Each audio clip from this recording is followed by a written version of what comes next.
Hello, my name is Crystal Neatman, and today we are talking about reinventing project-based learning, chapters 3, 4, and 5. So, chapter 3 talks about reimagining the possibilities of projects for your students. It says that you should understand what core concepts you want students to understand after studying with your course. So, it states that this information can be utilized by textbook work and projects, and it wants you to reflect on this as the educator. So the interdisciplinary areas of the topic are the most important for the educator.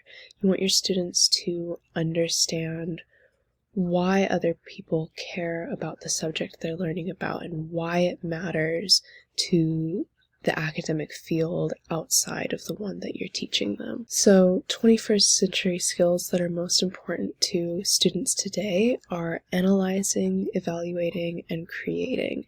Students should be able to find and evaluate information on their own terms. This is what is most important to students in this day and age. The expansion of technology allows for many educational uses on any platform, whether it be a laptop, their cell phone, or technology that we provide for them in the classroom. This would be collaboration with their peers, research for a project, or project management, planning, and organization among their peers. So we move on to chapter 4, which would be strategies for discovery. And we open up with Sylvia Chard recommending a flexible framework to guide project design, and this would focus on interests and curiosity of the students themselves rather than the rigidity of a rubric. So the best projects are loosely designed, realistic, and cross-disciplined. They capture student interest and center on a driving question. Here, students are able to learn by doing rather than by seeing, and students are able to work. Additionally, it captures student interest through complex and compelling real-life or simulated experiences. Good projects also can come from numerous sources. For example, this would include contemporary issues, news stories, student interests, or projects that are developed by other teachers. This is especially helpful because reusing the same project over and over. This is especially helpful because it allows for project ideas to stay up to date with current events.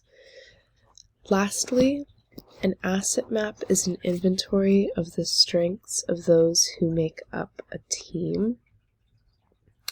This would be material goods, strengths, and talents of teams, organizations, or communities.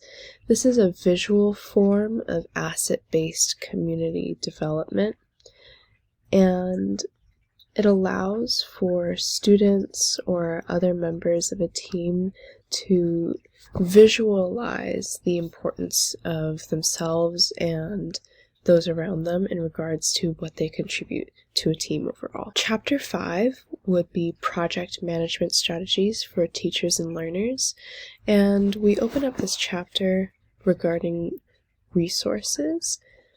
Knowing what and who you will need to keep a project within budget is valuable.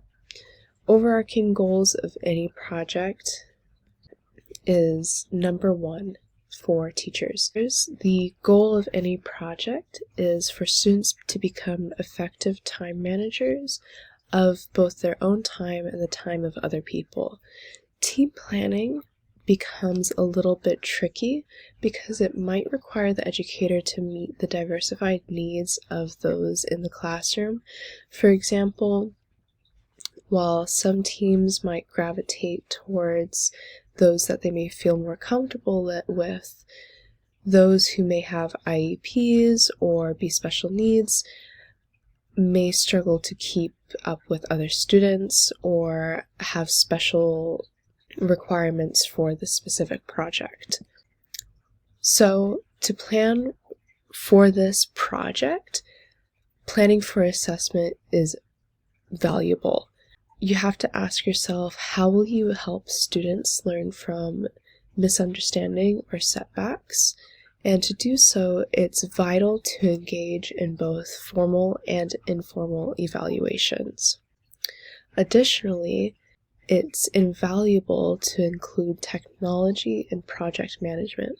For example, tools for communicating with students, milestones, and events that are visible to both the educator and the student, and methods for getting resources to students are all incredibly valuable ways to use technology in the classroom in regards to projects.